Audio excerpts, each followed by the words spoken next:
Class రూమ్లో కూర్చోబెట్టి వాళ్ళకి ఇష్టమైన స్వీట్స్ ఏమైనా రాసి ఇవ్వండిరా బాబు అంటే వాళ్ళు లడ్డు, గులాబ్ జామ్, జాంగరీ అని చెప్పి అంత స్లిప్పులు రాసిచ్చారు.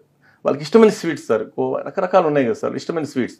అది తెచ్చి ఏం చేశారు వాళ్ళు, అది జడ్జ్ చేసి ముద్ర పెట్టారు. చూపిదందరా చూపు స్వీట్స్, ఓకే రైట్, నీకు నచ్చిన స్వీట్ ఆడుంది. వాళ్ళు చేయి పెట్టారు, రే ఆగండ్రా అన్నారు. ఏమంటే 2 hours ఆ స్వీట్స్ ముట్టకూడదంట సార్. సచ్చిరా గొడ్డు.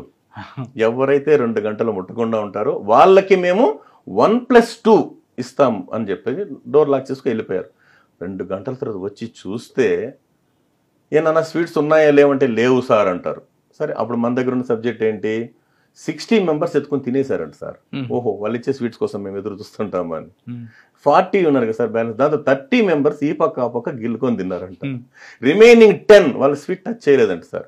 After 20 years what they are doing now అని చెప్పి సర్వేకి పోతే ఆ 60 members they are doing ordinary life sir. ఆ 30% ఇల్లుకొని తిన్నటువంటి వాళ్ళు government salary and corporate salary. The remaining 10 వాళ్ళు ఎవరంటే, నువ్వు ఎదగడానికి ప్రపంచం కావాలి, ఎదిగిన తర్వాత ఈ ప్రపంచానికి నువ్వు కావాలి, కాబట్టి నీ కోసం ఈ ప్రపంచం ఎదురు చూసేటంత ఎత్తుకెదిగని చెప్పి శాల్యూట్ కొట్టించుకునే విధంగా ఒక ఐఏఎస్ ఉండొచ్చు, ఐపీఎస్ ఉండొచ్చు, ఇండస్ట్రియలిస్ట్ ఉండొచ్చు, దమ్మున్న నాయకుడై ఉండొచ్చు, నాయకురాలై ఉండొచ్చు. Choice is yours. మీకు 60 కావాలా, 30 కావాలా, 10 కావాలా? చూడు సార్ ఎంత బాగా వింటారు సార్ పిల్లలు. అప్పుడు అందరూ మేము 10 సార్ అంటారు. అంటే మీ పని మీరు చేయండి, అంతే కదా సార్. మీకు కావాల్సిన చదువు ఎలాంటి బతుకుల్ని శిల్పంగా మార్చేదే విద్య, మనిషిని భగవంతుణ్ణి భాగ్యవంతుణ్ణి చేసేదే విద్య. సృష్టిలో ఇతరులకు ఎంత పంచినా మరింత పెరిగేది విద్య ఒక్కటే.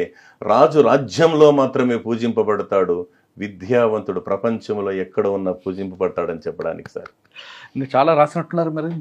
అంటే హైదరాబాద్లో ఉన్నటువంటి విశ్రాంత ఈఎస్ఐ అధికారి శ్రీ కేఎల్ కామేశ్వరరావు గారు సార్, ఆయన 2 lines రాస్తారు, అవి హార్ట్ టచింగ్ ఉంటాయి సార్. ఆయన రాసింది ఏంటి, బలహీనతకు అందమైన పేరు హాబీ, హాబీ ఒక్క ముళ్ళ గులాబీ. నెక్స్ట్ సార్, కులగోత్రాలు మలమూత్రాలు ఒకలాంటివే, కులగోత్రాలు మలమూత్రాలు ఒకలాంటివే, అలాంటి విసర్జిస్తేనే ఆరోగ్యం, ఒకటి దేహానికి మరొకటి దేశానికి.